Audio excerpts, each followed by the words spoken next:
Welcome everyone to the Co-Creators Convergence Thursday night Creator Convos. I'm Noelle Marshall and I'm here with my beloved. Hi everyone, this is Bob Warner. So happy to have you here this evening. A wonderful crowd. Looking forward to the wisdom, Connie's wisdom. Michele, thank you so much for introducing her this evening. This is going to be delightful. Thanks to everyone for being here. Noelle? Yes, thank you, Michele and Connie. And before we get started and before we turn it over to you, I'm going to tell everybody a little bit about the Co-Creators Convergence. And then we'll come back and Michele, I'll turn it over to you to do a centering and introduce your dear friend and teacher colleague, Connie Kaplan.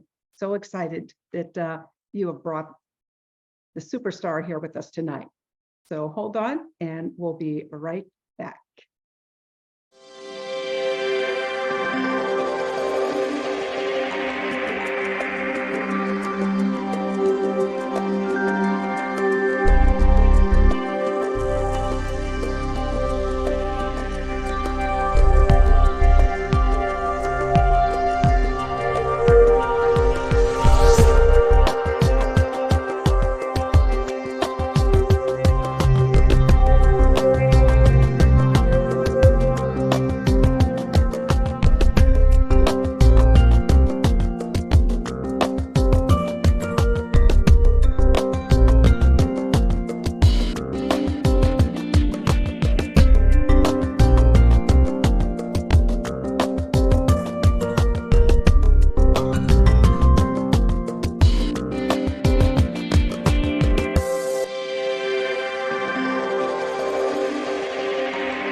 So that's a little bit about the Co-Creators Convergence.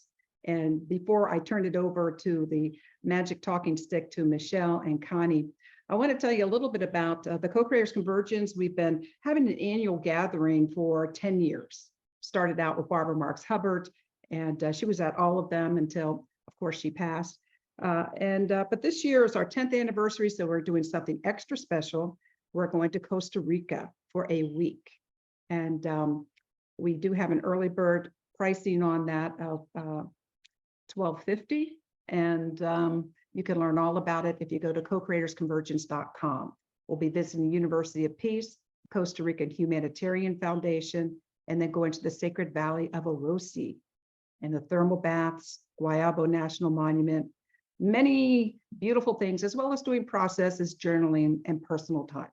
So if that appeals to you at all, just check us out on co-creatorsconvergence.com. So without any further ado, I'm going to turn it over to Michele Germain, who I met through World Unity Week. And I think we were doing a whole thing on peace, and we had artists and literature, and you dropped in on a few of our conversations, and you've been with us ever since. And we're very grateful that you have brought Connie Kaplan to us. So I'm going to turn it over to you, and we will be sharing all this. You can also go to our Facebook page, and if you'd like to share this out to your other friends, you think like, I really think my friend should be watching this, go ahead and share it out. But this will be archived, as Bob said. So I'm really looking forward to a wonderful evening. Put your comments, questions in the chat until we open it up for conversation at the end. Thank you, everyone, for coming. Well, hello, everyone. I'm excited to be here tonight. I'm Michele Germain. I know some of you, and lots of you look familiar. A little about myself. I'm a songwriter and a science of mind practitioner. And I guess a spiritual seeker, like probably most everybody here in the room.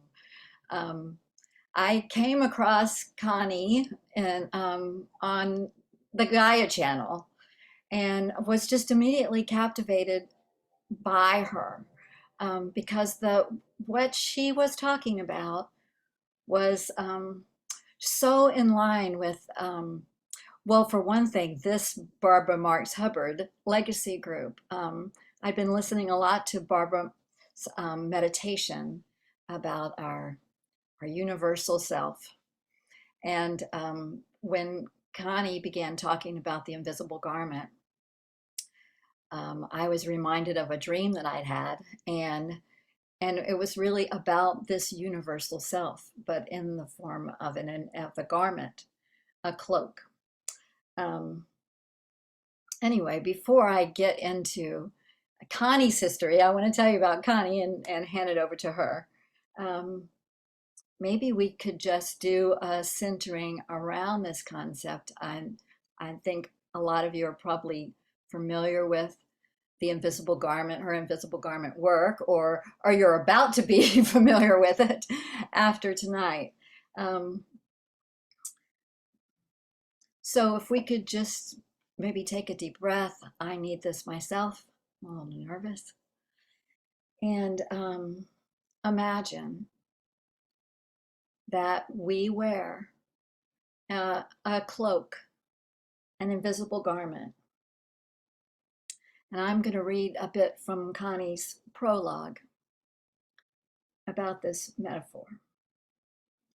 We each wear an unseen garment, woven in divine threads, which holds us, shrouds us, veils us, protects us, and simultaneously connects us to every other being in the universe. We know through science that life is a holistic experience and that every being is a unique thread in a galactic interwoven fabric. Each of us is not only a fiber in this tapestry, but we are also embedded, cloaked in its weave. In this weave, we realize that we each are simultaneously unique and one with the one. This spiritual weave functions as our clothing, our fiber, our safety net, our deep and unfettered connectedness to creation and creator. This configuration of spiritual principles articulate what is good about us, what is right about us, what is never broken in us. And we begin to experience the all-embracing love, which is the fabric of the universe, living itself through you. In this garment, you are safe and secure. You know who you are. You're more than your ambitions or desires. You are comfortably embodied, enfolded by all that was dreamt of or longed for. This is a wearable haven of protection and grace. It fits you perfectly. It was made just for you.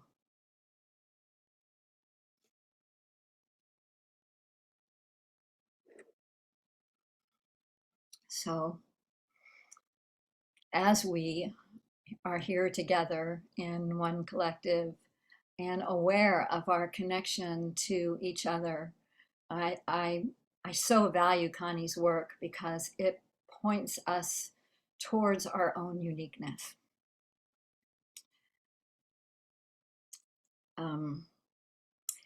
So Connie's had a very interesting life. And most of this I know from, I've had all her courses. I studied with Connie for a few years, and she's the author of 5 books. The Invisible Garment is the one she's going to talk to us about tonight. But she's also written 2 books about dreaming and teaches dreaming as a spiritual practice. Dreams are Letters from the Soul and A Women's Book of Dreams. And her newest book is The Emergence of a New Cosmology. I find her work fascinating, and I found Connie initially so, and still, of course, so authentic that I think is what captivated me more than anything. She didn't put on any airs, and it was just like I was having a cup of coffee with her at my dining room table, listening to her being interviewed by Regina Meredith, and she was talking about some of these different principles, and I was like, oh, that must be mine. That must be one of mine. That sounds like me. And then I studied with Connie for a few years. But let me tell you a little bit about her. She was raised in Texas, and her father was a minister, so I guess spirituality was quite foundational to her life. But and Connie was like living the American dream, as I understand it, in California. She was in television productions, and along with her husband, married, and beautiful life, when she was struck with a mysterious illness in her 30s, and which really rendered her somewhat helpless, like it put her to sleep. As she describes it, that she could barely wake up for about 18 months. And during that time, or since that time, she had many mystical and transformative experiences. And really, it sounds to me like had a download of information about the nature of humanity, of incarnation.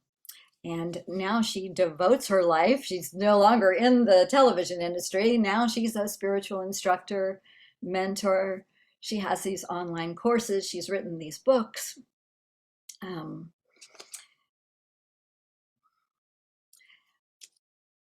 Anyway, there's so much value that she has to offer, and I'm so happy that she's here to talk to us tonight about Invisible Garment. Now, I know you must have had that master's degree in psychology probably before all this happened, but you now hold another master's degree, I think, or you had a communications and psychology, 2 masters, and you have a doctorate in ministry. So I think what's so interesting and just is the fact that you are really well, I know your gift is humility, because that's what I noticed about you the first time I heard you talk, is that authenticity, and that really spoke to me. I remember you saying something like about it's arrogant to think too much of yourself, but it's also arrogant to think too little of yourself. And that got me. I thought I have some connection with that principle.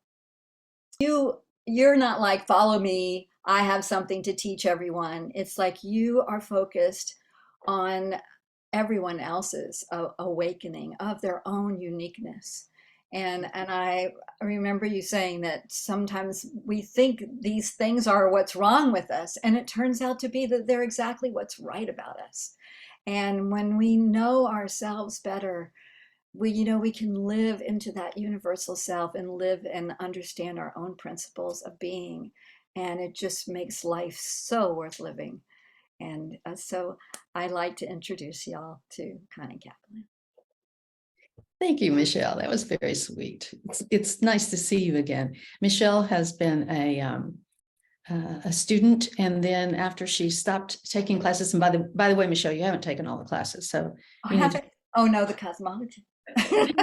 but you've also been a great cheerleader for my work and for this community that has created itself around this work. So I thank you very much for that. In a long time ago, sometime in the last millennium, a friend of mine, I had written a book, and a friend of mine was a acquisitions editor. And she took my manuscript to Judith Skutch. I don't know if you guys know Judith Skutch, but she was the publisher of A Course in Miracles. And so this friend, I think, had helped her publish Course in Miracles. And so she took my book to Judith Scutch. And Judith invited us over for lunch one day. And to my enormous surprise, she had also invited Barbara Marx Hubbard.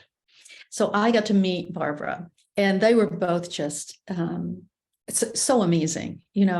I fell in love with her. Of course, everybody who ever met her, I'm sure, fell in love with her because her kindness was just so effervescent and so present and so sweet. So when I heard about this co-creators convergence group that Barbara had started, I'd actually read something, I think, about Barbara's legacy groups, but I didn't really know where they had gone. And so then when I read this question of Barbara's, I'm going to pull it up. What is your unique gift to the shift in humanity? I was like, okay, wait a minute, hold it. I have something to say about that. So it's really special for me to be here to share some things with you. So what I'm going to share first is how this information came through. Michele mentioned that I had an illness in my 30s that actually didn't get diagnosed for about 10 years. It turns out that it was a viral infection in my brain, and it was causing some stirring of the synapses up there. So I kind of had to relearn how to live and how to be after that. But anyway, that's not what we're here to talk about tonight. What I want to tell you is about the day that this body of information called the Invisible Garment downloaded. I was alone. It was pre-dawn. I was alone in a room with my father, who was dying. And he, as was mentioned earlier, he was a preacher man. And so I think, if I remember correctly, I was either reading the Bible to him or I was maybe singing some of his favorite songs or something. But anyway, I was there, I was holding his hand, and he was comatose. He did, I mean, who knows what he knew, but he wasn't communicating directly with me.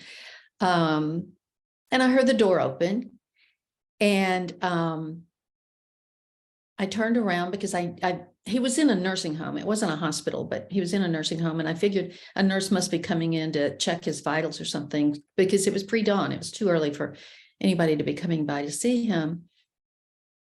And there were these two angels standing by the door. I knew they were angels. They were not dressed in robes, and they didn't have wings. They were kind of dressed like John Travolta in, what was that movie where he played an angel? Oh, I forget the name of the movie. Anyway, they kind of had on trench coats, and they were kind of backlit and genderless. But I knew they were angels because of the palpable change of energy in the room. It was love. It was just so loving. Oh yeah, somebody's telling me the movie was Michael. And so I got kind of snarfy with them, and I said, so why'd you use the door? And they said, we're here to open portals. And I kind of went, ooh, okay, angels without much of a sense of humor, but okay. It was really more holy than I'm presenting it. It was just so unbelievable. And part of what was unbelievable about it was, at that time, I didn't believe in angels. So there I was in a crisis. I was in a belief crisis. I was either going to have to not see what I was seeing, which we can do, because if we believe something, any amount of evidence to the contrary often doesn't matter. So I had to either not see this, or I had to do away with this not belief in angels thing, right? So I decided to go with it. And they came around and they stood on either side of his head at the bed. And they said, we've come for your father, but there's a body of information that we want you to write down for us. And it kind of scared me because that was during the days of people doing a lot of channeling, and there was a lot of trance stuff going on. And I had some judgments about that. I just wasn't really that into trance channeling. And so I kind of said, well, no, you probably got the wrong person. And all of a sudden, they just, I don't know if they did it or if what happened. They opened a portal opened, we'll put it that way. And I found myself in a forest of geometric shapes. It wasn't like a tree forest, and I don't know why I call it a forest, except these geometric shapes were just, it was a landscape of geometric shapes. They were all different colors, all the colors, mostly kind of neon, bright colors. They were emitting sound. And I was in this place of sound and color and frequency. I didn't look down to make sure my body was with me. I assumed that my body was with me, but whatever it was, that's where my consciousness was. And eventually I came back into the room and I looked at the clock because I had looked at the clock when they walked in. And so I knew basically what time it was. And I realized that I had been gone in the end of that forest for about 45 minutes. So, and I also realized while I was in that forest, it was like, oh, this is the place where all the answers are. And it seems like I should ask a question, except when you're in the place where all the answers are, there aren't any questions, right? So I came back knowing that I had a lot of information, but I couldn't quite articulate it at that particular moment. And so it started explaining itself right then and there. And I said to the angels, I still think you might have the wrong person. I think there might be somebody better, somebody famous or somebody better qualified to do this. And they just basically said, yeah, that's really not your choice. You're here, it's you. I said, okay. They took my father. I watched his death. It was very powerful. For those of you who've been in the room with a dying loved one, it's a very, very powerful experience. And then I just kind of sat there very, very quietly for, I'd say 15 or 20 minutes. I was sort of giving him permission to be dead, I guess. And I was kind of integrating what just happened. And then went into overdrive, do the thing and have the funeral and get the people there and make the phone calls and whatever. And then I went home eventually a few days later, and I started waking up every night at about 3:30 in the morning, and I started writing. And it wasn't like trance writing or anything like that. I mean, I cognitively knew what I was writing down, even though I didn't fully understand it. So basically, in a nutshell, these teachings are saying this. Most humans do not know what an incarnation is. You think it's about producing something, doing something, learning lessons, burning karma or building karma. It's not any of that. A human incarnation happens because the soul wants to send a gift into the realm of form. You are here to deliver a gift from soul into form. Now, it's unfortunate that I use that word deliver, but that was the word that was given to me, because deliver sounds like a verb. So it sounds like you're supposed to do something. But that was not what they wanted to say at all. They wanted to say, you are the gift. Your beingness is the gift. So if you be your gift, you are delivering the gift. They also pointed out that we have some things wrong about our belief in soul. Because we are humans and we experience ourselves as separated, we also experience soul as separated. They wanted us to correct that. The soul is one unified field. So here's the body of information, basically. It says, at birth, when you took your first breath, all of the planets in this solar system that are your support system were in a specific relationship to you, a unique relationship to you. Nobody else took that first breath in that same place at that time. That's a unique relationship to the planets. There are 30 spiritual principles that interweave, that create humanity, that create the consciousness of what it is to be a human. And those 30 principles have numerological correspondence. They're numbered 0 through 29, just like the degrees of the signs of the zodiac are numbered 0 through 29.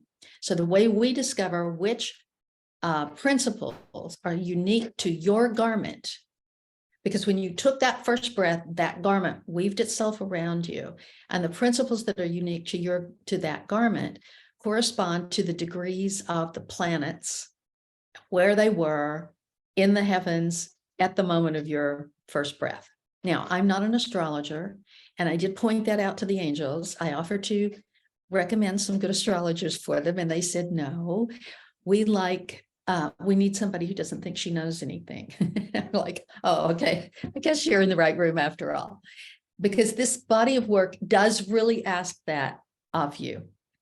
This is not just like another system to put in your tool chest. This is not just another, flower of life or Enneagram, or it's not like that. This is a description of the spiritual principles that support you throughout your life. So unlike other spiritual systems that might say, do a lot of meditation until you find out, who you are, your true self, or systems that will say, how you learn about who you are is by what you do. So keep doing stuff until it feels like you're doing the right thing. It's not a system like that at all. This is a system that says, these are the principles that want to express through you.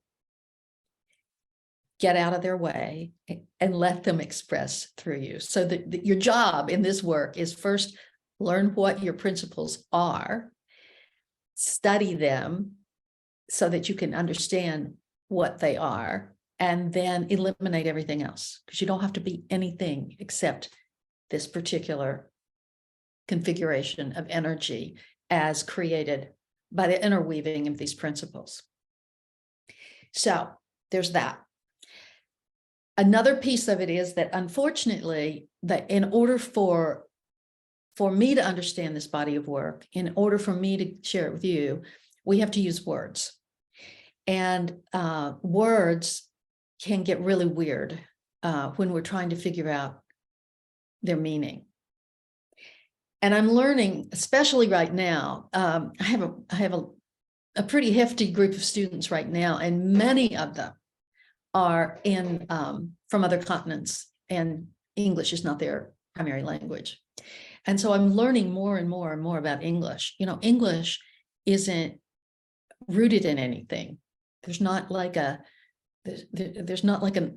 original English. English is a little bit Latin, a little bit Greek, a little bit German, a little bit Scandinavian, a little bit of Old French, a little bit of Old English. It's a mashup. So that's one of the reasons we study this work together. We don't just read the book and go off on our own. We study this work together so that we can examine exactly what these words mean as spiritual principles. I'll give you a couple of examples. One of the spiritual principles, you may be surprised to hear, is resistance. So in our normal vernacular, resistance means I don't want to do that, or resistance means I'm going to push back against that. Resistance is about no. As a spiritual principle, resistance is a transformational energy. The analogy that I use for resistance is like it's water flows over the Hoover Dam. Energy is created in the form of heat as that water, as the resistance of the dam and the water work together, that heat as energy has to flow through certain resistors, a certain number of resistors, before it can be transformed into an energy that you can plug your blow dryer into. You cannot plug your blow dryer directly into the Hoover Dam, right? So if resistance is part of your garment pattern, you are an energetic field through which spiritual energy or cosmic energy or relatively undefined energy transmutes itself into something that's usable. You see, another interesting one is attraction.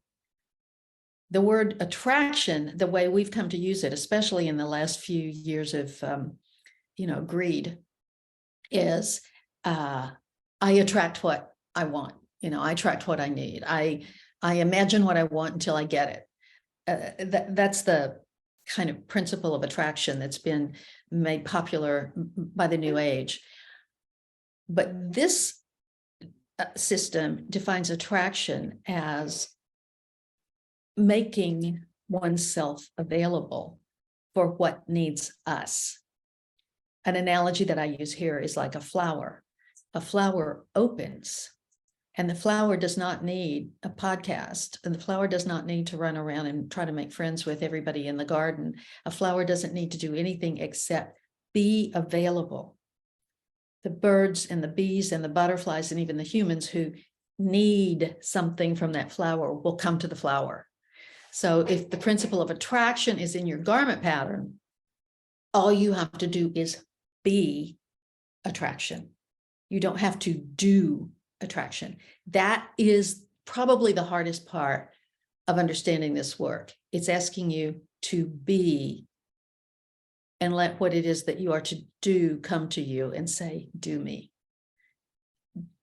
It's hard to think about doing that if we've been raised in Western society, Western culture, Western-minded, rational thinking.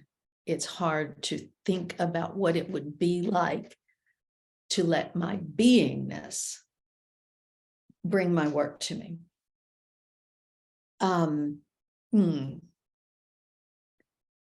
Michele, you got any questions? You got another direction you want me to go here? Want to remind me of something? Well, I was just thinking that many of us here, at least I know I am, are retired, and that's why I felt like this was such a welcome gift for me, because I did all the doingness in the career and picked out something I thought I was well suited for. But now in this stage of my life, it's a whole new chapter that I feel like I'm learning to live a different way, letting my life write. How is it you said it? Write the story through you. Right. Yeah, I really like that. Yeah, thanks. That's an important thing to think about. It depends on where you are in your sort of chronological stage of life when you get this body of information. For some people, if it comes later in life, and it often does need to come later in life, because you have to have a certain amount of, you have to have created enough of a landing strip, right, for it to land. But if you've already lived a big portion of your life, it's very refreshing to look at your principles, look back over some of the choices that you made and some of the forks in the road that you took. See when you did it well, see when to see when you were out of your own way. When you were out of your own way, the thing that happened was graceful and energizing. When you were in the way and being willful, it was difficult and exhausting.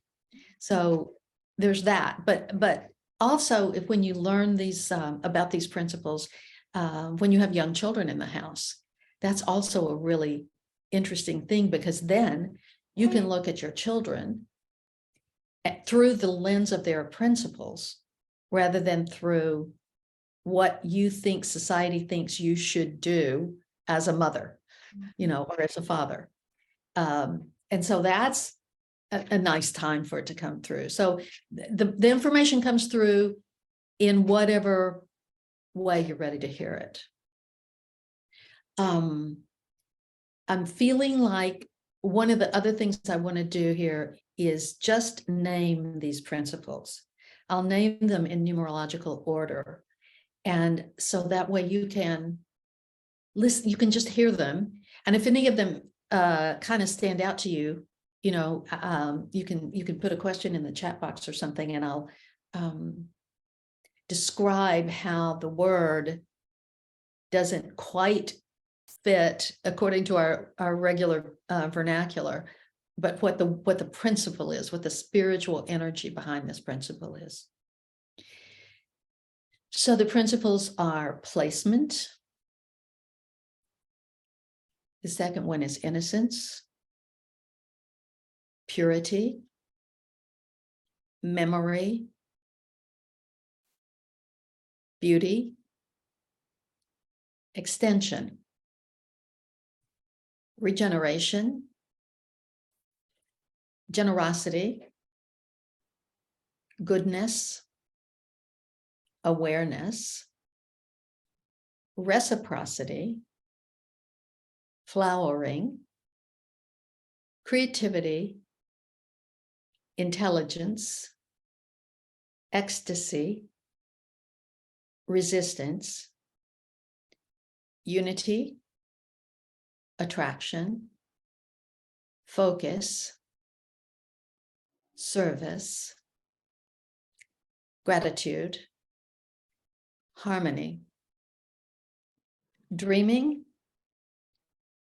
randomness, humility, desire, silence, peace, love, and movement. So those are the 30 principles. The principle that is the most important one for you is the principle that corresponds to the sun in your natal chart. So if you were born when the sun was at, let's say, 15 degrees of Gemini, you take the number 15, because that's the degree, and you look at the numerology on the 30 principles, and you see that 15 corresponds to the principle of resistance. And so you're like, oh, resistance is my gift to the world. So it sounds like, oh no, that means I'm bad, I'm resisting life. But no, it actually means you have agreed to come into this world to be a transformer of cosmic energy. Sometimes that transformation involves friction, and sometimes it involves some interpersonal exploration about what it looks like to be a transformer. So you see, your career, any career that you choose, offers you an opportunity to be a transformer of cosmic energy. You don't have to be some kind of cosmic career guy to be that. All you are required is to be available to the principle of reciprocity. And that's why we say, be the principle and let the principle express through you. In other words, you don't use these principles, they use you. You have agreed to embody so that these principles, these spiritual principles, can express in the world through an embodied being. Life force said, I wonder what it would feel like to be this particular configuration of energy. And poop, there you are, taking the breath, being that configuration of energy for life force. All right, so I think I'm going to stop here, and either Michele, you can ask another question, or we can go some other directions here. Well, if nobody has a question right now, I just would like to comment. I think you're so intuitive. I see a friend of mine in the audience who I know she came, and she was, I turned her on to your work years ago, and she is triply contracted with resistance. Oh. And yeah, so somebody else might have a question. I just found out today that my grandson is also has three focus. He's triply contracted with focus. And yet this is my grandson who is going to summer school and is no interest in school at all whatsoever. And his mother's just throwing up her hands, like not knowing what to do with him. Hmm. Yeah, well, I did mention earlier that knowing your children's garment patterns is helpful in parenting, but sometimes even better knowing your grandchildren. In there, because grandparents are more able to just kind of unconditionally put that stuff out there, parents still have to have some rules and keep some boundaries, but I just had a conversation with him the other day because he got shuttled off to anyway the sidelines during the other siblings graduation, and I said to him, you can learn anything. He's got such a great brain and he's got this focus. I didn't know he had focus, and I said, what if learning turned out to be your jam? Wouldn't that be ironic? And yeah. he just wrote back, love you. Like, yeah. Okay, now so I realize what that let's bring Noel and Bob back in and see, do you have some, I've noticed that chat has been popping a little bit, but I haven't actually stopped and read them. Are there some questions that we would like to address, or would you like me to go more specifically into what a garment pattern looks like? We do have questions, but I'm wondering if some of them would be answered if you did go into what the garment pattern looks like, and then we can go to specific questions. Yeah, I know I've put a couple in there, and I know there's others. So but maybe you want to go into that a little bit more, and then we can go into these. But I would say keep putting your questions and comments in the chat, and they'll all be brought in at when Connie's ready. Okay, I just happen to have Noel. I just happen to have your chart. And so is it all right with you if I screen share and show everybody your chart and talk about it a little bit? Sure. That will help elucidate the process. Sure, I'm game. I'm very curious. Let me see if I can figure out how to do this. As is her husband. Yeah. Okay. So can you guys see this? This is Noel's. This is just a basic natal chart. Now, as I told you, I don't know anything about astrology, so don't ask me a bunch of questions about astrology. I'm just going to tell you what this chart tells me about Noel's spiritual garment pattern. Okay, for starters, I'm going to tell you that Noel was born on my birthday, which I think is just fun. That's just really pretty cool. So these are the where all of the planets were when Noel took her first breath. This is Noel here in the middle. She took her first breath. These houses are the way that astrologers divide up the heavens, so that they can say this means this and this means this. We don't look so much at the houses. We look at the degrees, but we also look at the quadrants. So I'll talk about that in just a minute. The primary gift that Noel offered to bring to the world of form is we can tell by the fact that the sun was at 24 degrees of Sagittarius. And 24 in this system corresponds to the principle of humility. So Noel's primary gift is humility. Now, just like all the others, humility, I think Michele talked about this a little bit in her introduction of me. Humility is not about being a doormat. It is not, let me be the lowest person on the planet. Humility is about authentically knowing the self. That very important famous phrase, know thyself. Humility is about that one. As I've said a million times, it's arrogant. These angels told me this. It's arrogant to think too much of yourself, but it's equally arrogant to think too little of yourself. If you think too little of yourself, you're still trying to make yourself special, right? Mm. So authentic self-knowing is Noelle's primary gift. I'm not going to go through every, all 12 of your principles, but I will say that another important one, because it's so close, you were born almost on a new moon, because the moon was very, very close to the sun when you were born, maybe a day or two before the new moon. And the moon principle has to do with a level of mastery that this particular garment pattern carries. All the principles are master principles. The principle that is represented by the moon in your garment is the mastery that best fits this particular incarnation. Okay. The moon was at 16 degrees of Sagittarius, and that is the principle of unity.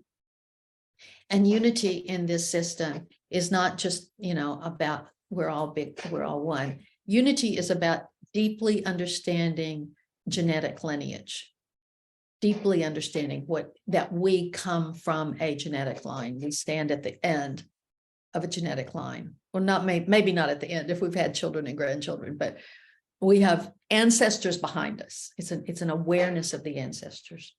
Interesting. Okay, so let me just talk for a second about the quadrants, because this is an important difference between traditional astrology and this body of work. In this body of work, we look at the quadrants. So house number 1, 2, and 3 is what we call the first quadrant. And that's the psychological quadrant. So people who have a lot of energy in the psychological quadrant, as you can see, Noelle does, it's as if you promised the soul, or the soul cluster. I'll talk about soul clusters in a minute, but you promised the soul to be sane, or to make sanity a high priority, to hold an anchor point for the other beings who are your soul siblings, to hold that anchor point, that kite string. That gives other people permission to think a little bit more weirdly and do things a little bit more weirdly because of the anchor point that you're holding. The second quadrant, 4, 5, and 6, is what we call the sociological quadrant. So people who are heavy in the first quadrant go inward and actually tend to be introverts, but at least go inward to look for truth. There's something on an inner plane that says, yeah, that's true. People who are heavy in the second quadrant, the sociological quadrant, look to relationship for truth, look to have truth mirrored back through deep connective relationship. Third quadrant, 7, 8, and 9, is what we call the philosophical quadrant. So people who are heavy in the third quadrant are big thinkers, big picture thinkers, deep thinkers, philosophers. That's where they find their truth, in the mental process, pretty much, right? And then the fourth quadrant, 10, 11, and 12, houses 10, 11, and 12, is the spiritual quadrant, or sometimes we call it the philanthropic quadrant, because to call it the spiritual quadrant sounds like, those people need to just go be monks in a cave somewhere. But the philanthropic quadrant means they understand their incarnation when they're out of the way and all their principles are working through them well. They understand their incarnation as being for humanity, for the Great Brotherhood. Okay, so that's a little bit of a quick overview for Noelle. Awesome. I'm going to now see if I can pull up Bob's, because there's just some interesting differences here. I can find, I think I have to stop share. Yeah, stop share would be easiest. Pull up another one and try again. Okay, let me see. Share screen. Pull up Bob. Here's Bob. Okay, so look. Specifically, look at the quadrants. Bob is quite heavy in the sociological quadrant. Bob is a person, a people person. There's an inclination to find truth through relationship. It's built into Bob's garment pattern.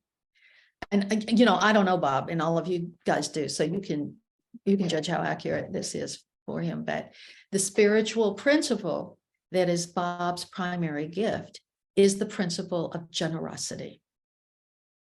So, like most of the principles, generosity has a little bit of a different flavor, a little bit of a different meaning as a spiritual principle. It really means generosity as a spiritual principle means the need or the ability to make sure that giving is balanced with receiving. So giving and receiving have to have a balance in order for Bob to, in order for generosity to express freely through Bob, there has to be that giving and receiving balance. That's just necessary in this particular incarnation. Does that make sense? Okay. I'm going to, let me look at Michelle's for just a second. I'll share Michelle's because it's interesting in another kind of way.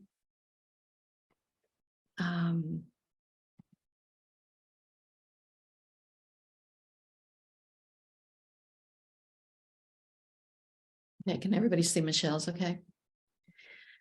What's interesting about Michelle's is that it doesn't have a dominant quadrant, really. There's a little bit more energy in the second quadrant than anywhere else, but it is pretty much, you know, it's pretty balanced all the way across.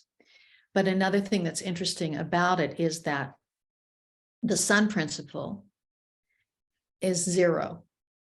That's placement. The principle of placement is the first principle, but its numerological correspondent is 0. So placement means, as a spiritual principle, placement means no two quanta can occupy the same space at the same time. So placement means here-ness. I am here. You have to be there because you can't be here because I am here. Placement gives us each an opportunity and permission to be focused where we are, to be where we are.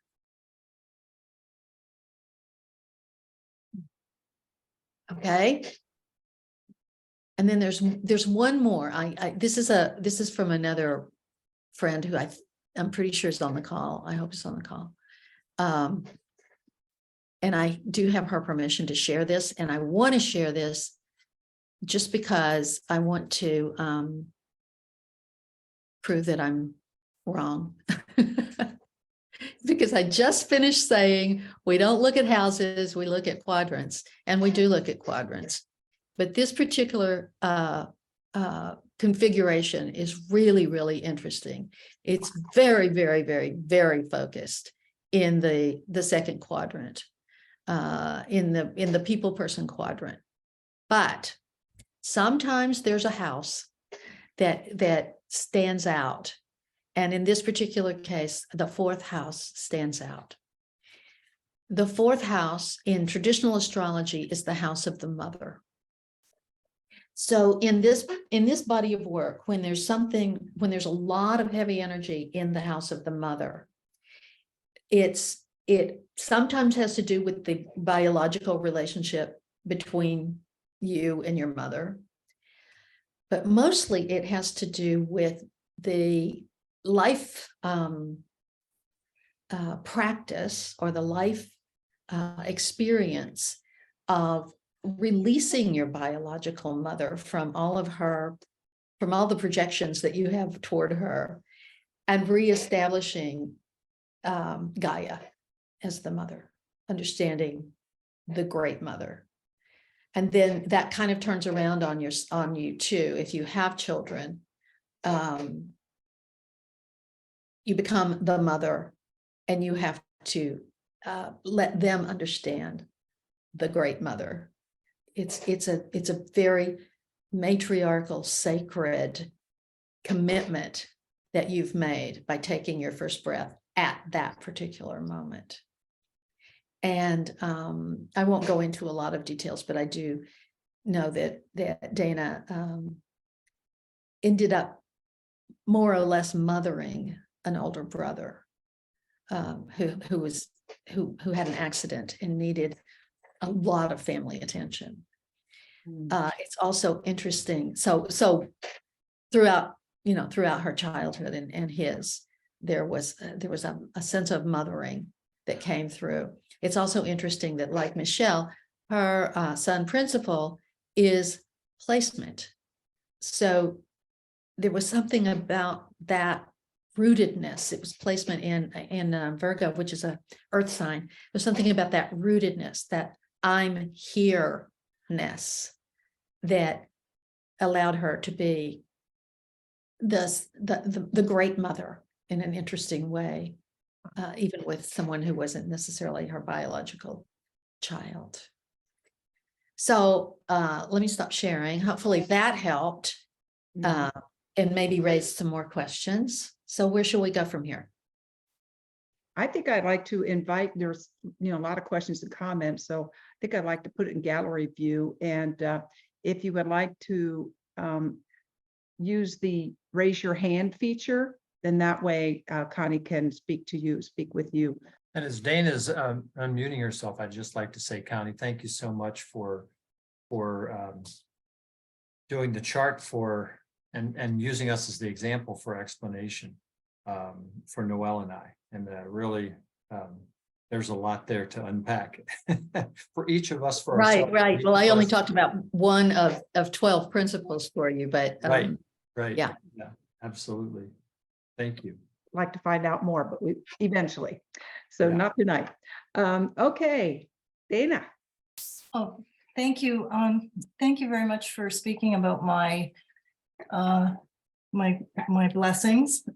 My question for you, Connie, is we spoke a bunch of years ago, and the conversation we had was that I think you touched on soul groups earlier, was that we may never meet the people that are in the, like I'm sort of tucked in the lower hemisphere, whereas maybe my soul group people are mirroring the opposite. Or can you talk more about that?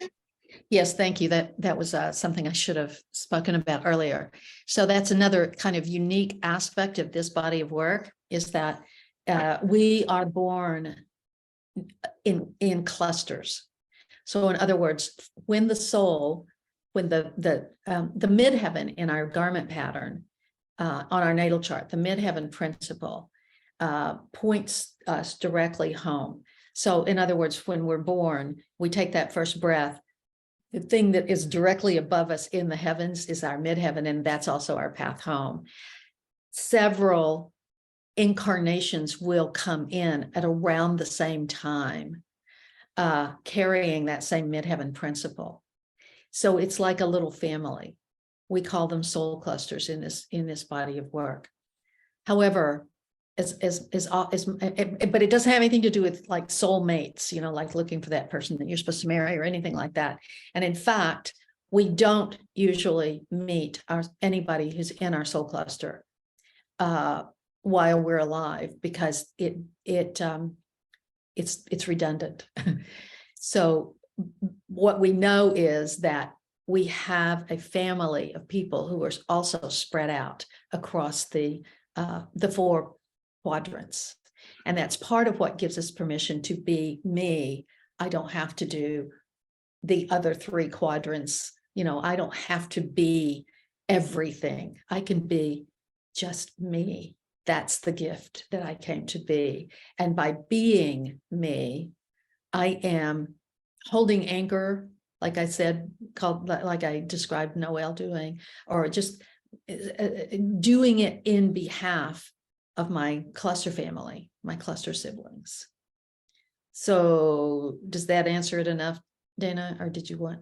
Okay, thank you for reminding me about that. And then could you expand on that, Connie, a little bit? So you used the term a soul cluster.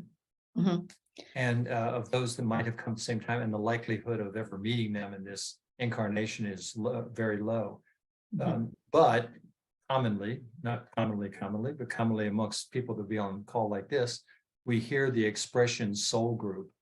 And that I think people assume that means, gee, I've found somebody on my journey, on my spiritual journey, that I, whether married or not, but I really feel like there's some connection here that's more substantial from a spiritual, from a soul connection standpoint than others that I pass on the street.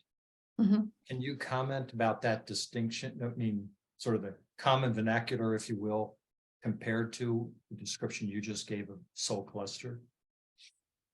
Well, I mean, I think you described it quite well. We meet people and we find, we recognize them. We find some same pageness with them. We feel, usually it's mostly emotional support from them. And so we feel safe with them. And so we journey along with them. This soul cluster idea is, it's wildly curious to everybody. And it's, I don't talk about it a whole lot because it's so outrageous. It's kind of more outrageous than, two angels walking into your room one day. It's just that the soul or life force is interested in sending a gift into form. Very, very rarely in the history of mankind has one person been able to bring in an entire gift. There's been the Jesuses and the Buddhas, and there have been ascended masters who have been born. Most of us are not ascended masters. Most of us come in community with the understanding that everybody's going to go their own way and do their thing. And our support that we feel from each other is energetic and spiritual. It is not emotional, psychological, mental, or face-to-face. Now, the place that you do meet your soul cluster siblings from time to time is in the dream. When you have those dreams and you wake and you're just like intimately, not necessarily sexually, but intimately connected to a dream character. And you wake up and you go, I don't know that person. I have no idea who that was. Probably a soul cluster. You probably bumped into a soul cluster person while you were asleep.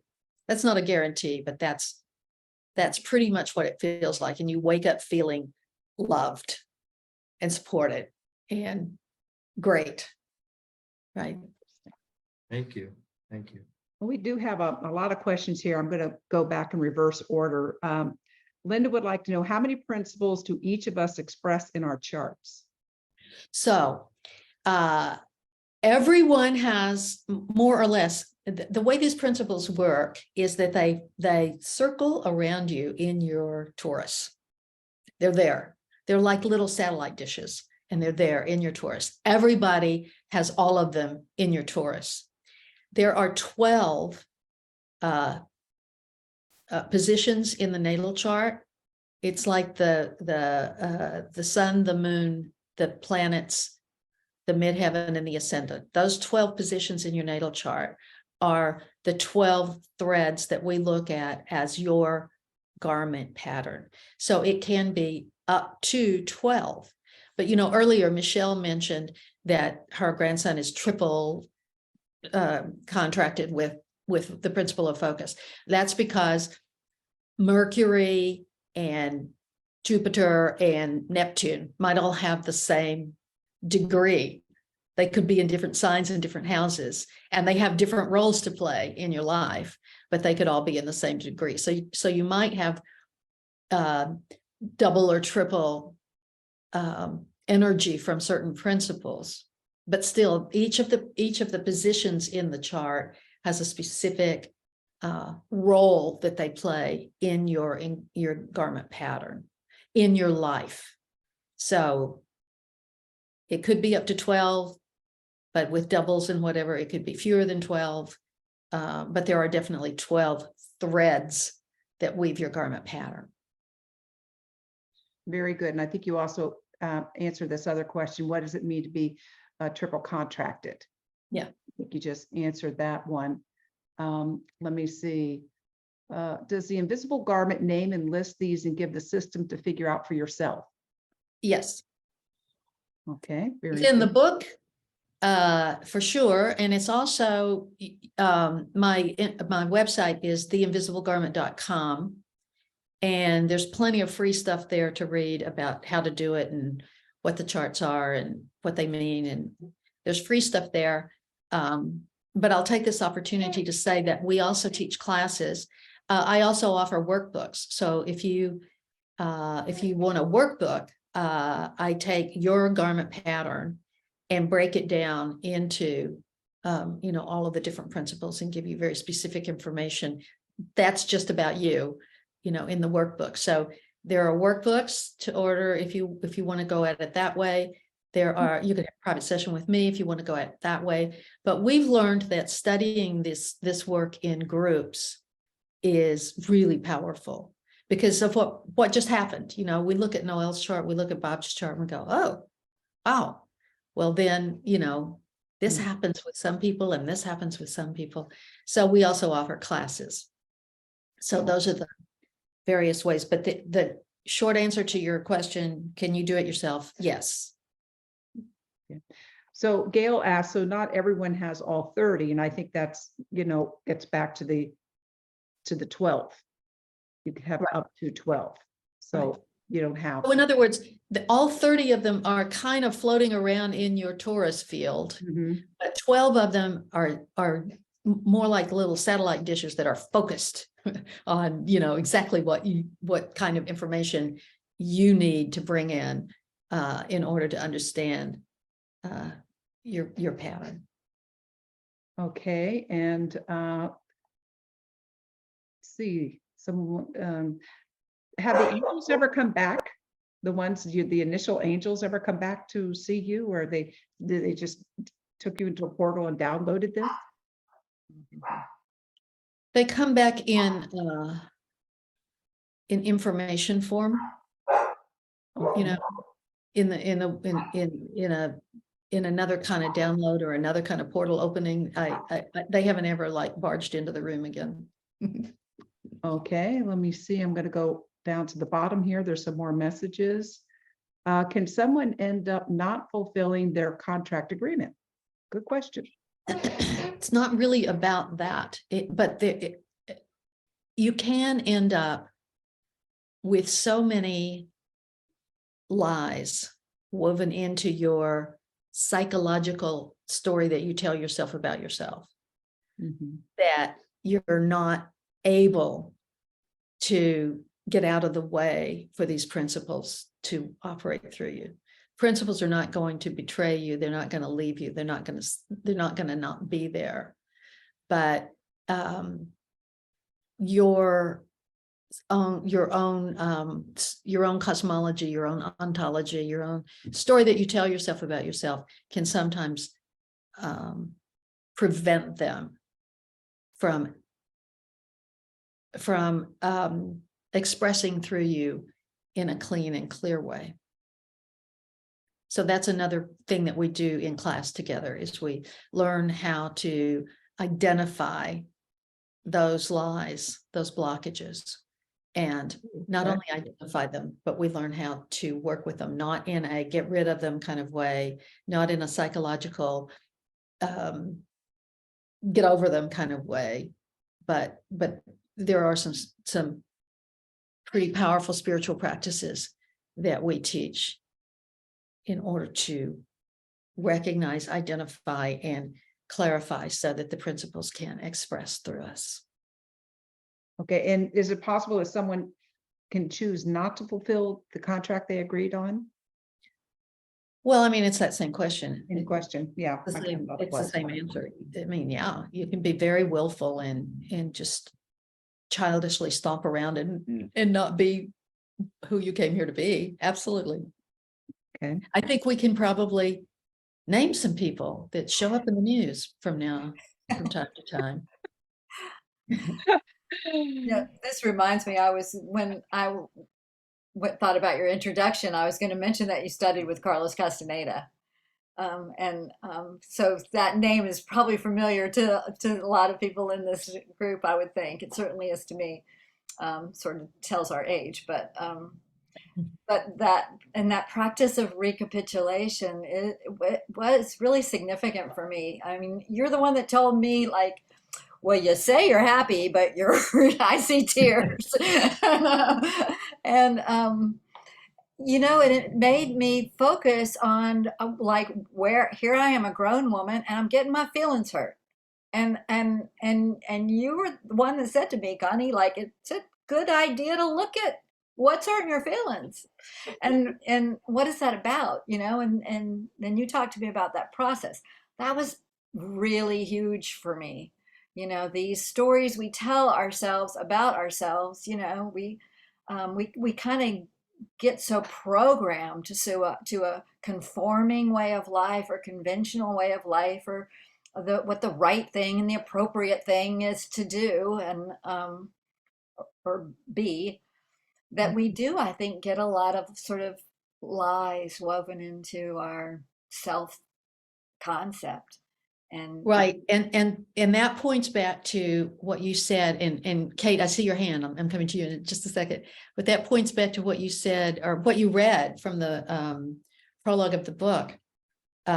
Most spiritual systems, even definitely psychological systems, but spiritual systems start with what's wrong with you, what's broken about you, what needs fixing about you.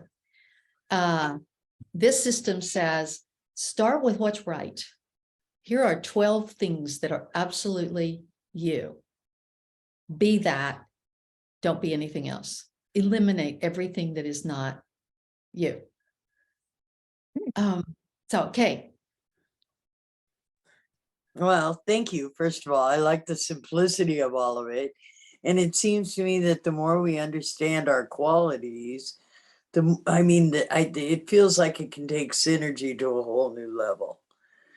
As we, look at one another's qualities and move beyond our old egoic systems, we can truly almost like propel one another. I don't know. I guess I was just thinking that there's a big group possibility with this too, not just understanding ourselves more, but understanding how to work with one another more.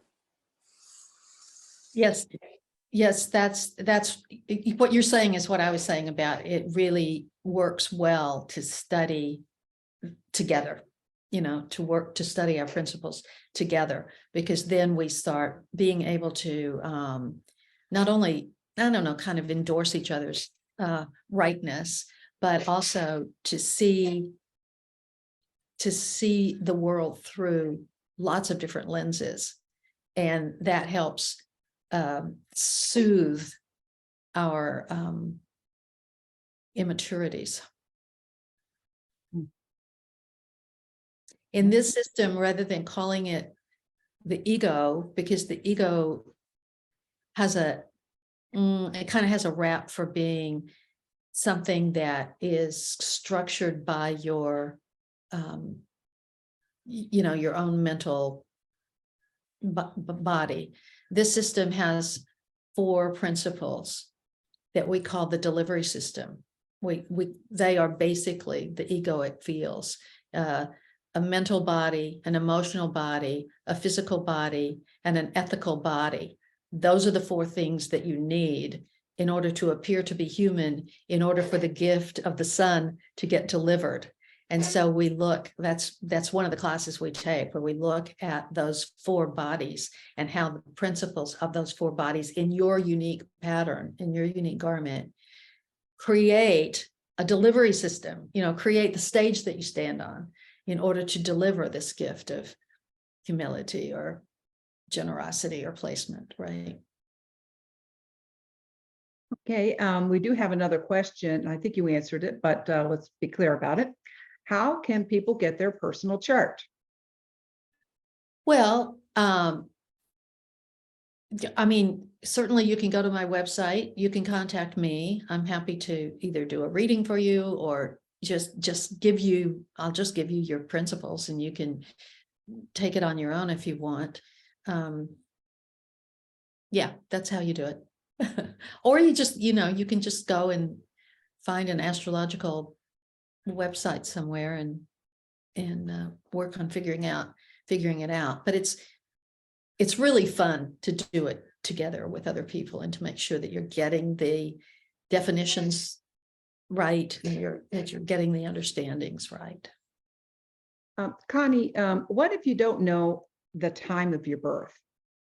Like I Well, have a difficult time, and what if you're off like by 10 minutes? Because 10 minutes is big.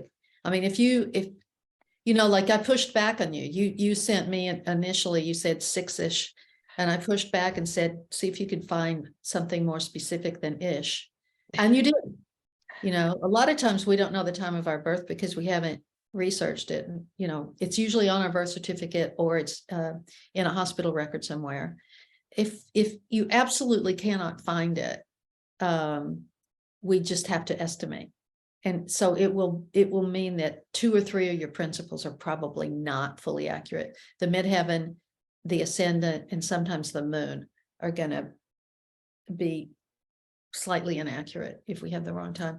There's somebody on the screen that I see who is a student of mine from Brazil, and he had a birth time that I think it was about 8 minutes wrong, right, Renato? Something like that. He gave me a birth time that was just a few minutes off, and it changed a bunch of things, right? Yeah, it was actually 30 minutes. 30 minutes, okay. 30 minutes, yes. And of course, changed the midheaven and the ascendant. But it also change, it changed the sun a little bit. It changed, Yeah. Changed the Yeah. sun. I think it changed Venus also for you. So it's important if you can find it. Yes. Mhm. I did find it on my birth certificate, but the little card they put in your Your baby. Mhm. yeah, it seemed like that's not exactly the date that I remember from that card, but I can't find the card. So I just gave you what I saw on the birth certificate. So they probably are the same. Yeah, birth just certificates are wondered. usually accurate. Yeah. Yeah, okay. Do we have any other questions here or comments? Does anyone want to share an experience? I do know that your book is on sale on Kindle. And so a lot of our group got it. So maybe we would start. Oh, good. But anyone else want to jump in here? Go ahead, Sarah. I'm going to ask you to unmute, please. Hi, Connie. Hi, Sarah. Sarah's my big sister from sorority in college. We've known each other for quite a few years. A long, long time. And I just want to say that if this experience had happened to anybody else, I don't think that I would have believed it. But knowing Connie from way back when we were 18, 19, 20 years old, and where we are now, I have come in and out of Connie's classes because of my own life experiences. And here's what I will say. the fact that dreaming is very important to Connie and the work that she does. And I have had like 3 months of very intensive remembered dreams, and I have not had that in a long, long time. So when this popped up on my email saying, hey, she's doing something about the invisible garment, and she's done readings for me and my daughters and an old boyfriend who has her same birthday and your birthday, Noel. Yeah. So I have 3 people born on the same day who are at least people that I know. 2 of them I would think would be my soul cluster. Connie being one of them, and somebody else who has the same birthday being another. I just wanted to say this is genuine for her, as far as I can tell. And I love her dearly. And it's good to see you again. Bye. Oh, thanks. I'm so flattered that you showed up. There are quite a few people on this screen that I just kind of sent out a blast, an email blast, and didn't know who was gonna be there, but I'm seeing some very familiar and sweet faces. Hi, Betty. So I do have another question. okay. So you showed Bob's chart and you showed my chart, Uh-huh. and thank you. I'm wondering, are there some charts that you look at, like of couples or partners, and you go like, oh, I don't see how these two are ever going to make it? No, because the principles do not conflict. There are all of these principles are interwoven, inner supportive, and inner interactive. They are spiritual principles that are they don't have a dark side. So this isn't a psychological story. This is a beingness story. So I'm sorry, so any combination of what it is for each individual, each of the 2 individuals in a couple, Mhm. don't necessarily mean that there's any Conflict. Can't be any conflict. No, there can be psychological conflict. There can be, I think you should be more like me conflict, but the Mhm. principles themselves don't conflict. All right, okay. My husband and I, for example, I actually didn't look to see if you guys have principles in common, but my husband and I have nothing in common in terms of our principles. He's got 12, I've got 12. We do not meet anywhere, but yeah, we also don't fight. You know, we also have, we just have kind of a pretty smooth, flowy kind of marital relationship. Wonderful, wonderful. I think that's about, I'd say it's about the same for us, Bob. So far, so good. For On 30 both or 40 scores, the years, whatever it psychological is. and on this. How long have you guys been married? 38-ish. Oh, Something like that, yeah. yeah, we're at 43 and still hanging in there, so. There's probably in the low 40s that we've been together, Mhm. 42-ish or something. Okay, who else? Anybody else want to ask a question? It's kind of probably getting close to when you Yeah. guys Pretty gonna close. wrap up. We're gonna close it out. We went just a little bit long because just want to make sure everybody got what they, This is fascinating. it's just really fascinating. And I'm really so grateful for what you've shared with us. And I invite you all to, to participate more, I mean, absolutely. this is just one of those, all I can say is if we all learn to be our principles, it changes everything. It literally changes everything. It certainly would. Right. Yes, it Well, does.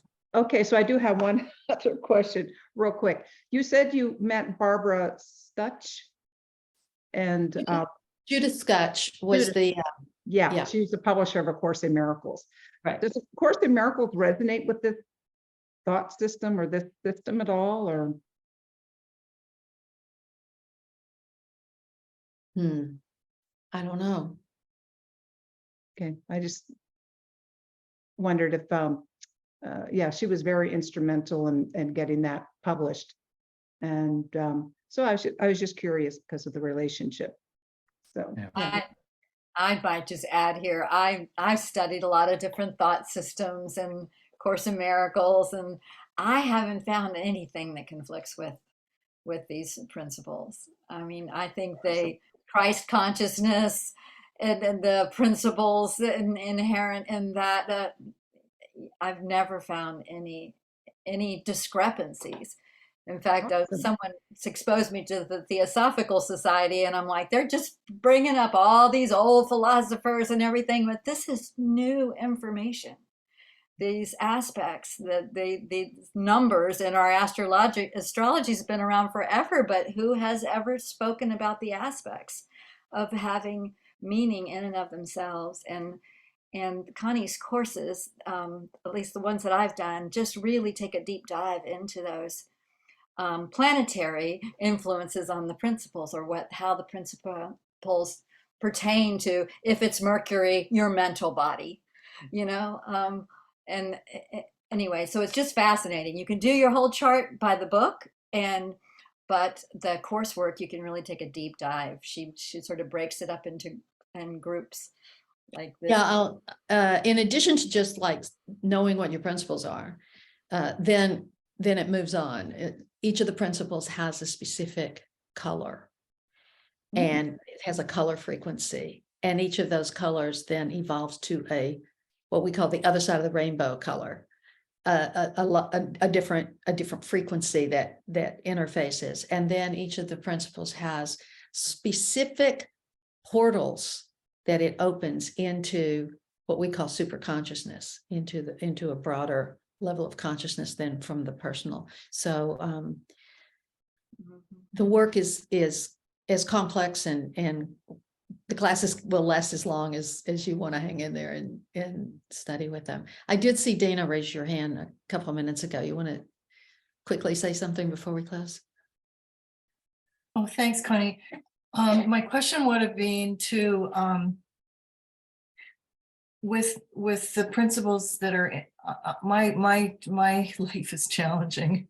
And I was wondering that when a person that knows their principles gets triggered, is there a specific principle that they grab a hold of so that they don't do what we were taught to do, but they be in a way with the energy of that principle, not to maneuver it or to manage it, but to just be it? Like, can you talk about that just for give an example of a person getting triggered and using their principle correctly? I don't want to go into that right now because we've gone over time already.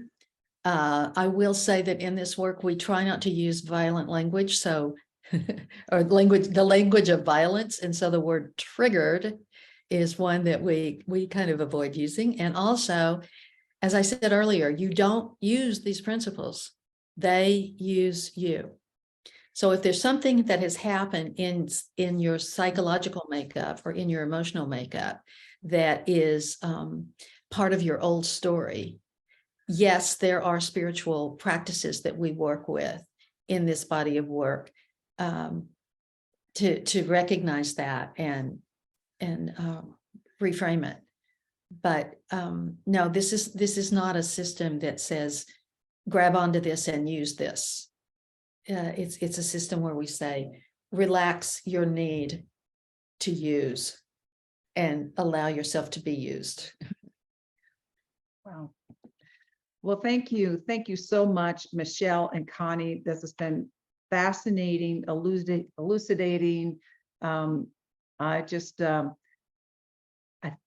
astrology just seems so unattainable for me, but this feels like something that I can, use, that first breath information and how you've brought it through for us makes it so, I just am really curious to get your book and do more with the workbook to see more about my being.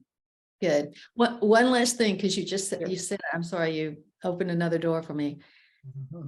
That first breath experience is what defines the spiritual principles. And every breath after that reinforces it. Hmm. Every breath that you take throughout your life reinforces your unique garment pattern. So, Oh. so there. Yay, Wow, that is a thank you. perfect way to stop. Exclamation point. Thank evening. you. Thank you, everyone, for coming. Especially thank you, Michelle and Connie. And also, I saw Kate here. She was also one of our conduits to get you here. So thank you. Thank you, Barbara Marks Hubbard, for again joining us in a wonderful evening and bringing through such wisdom. Thank you, everyone. Hope to see you here again next week. We have a psychic medium who will be here giving readings. So thank you, everyone. Good Thank night. you, everyone. Have a wonderful evening. Have a great weekend. May peace prevail on earth.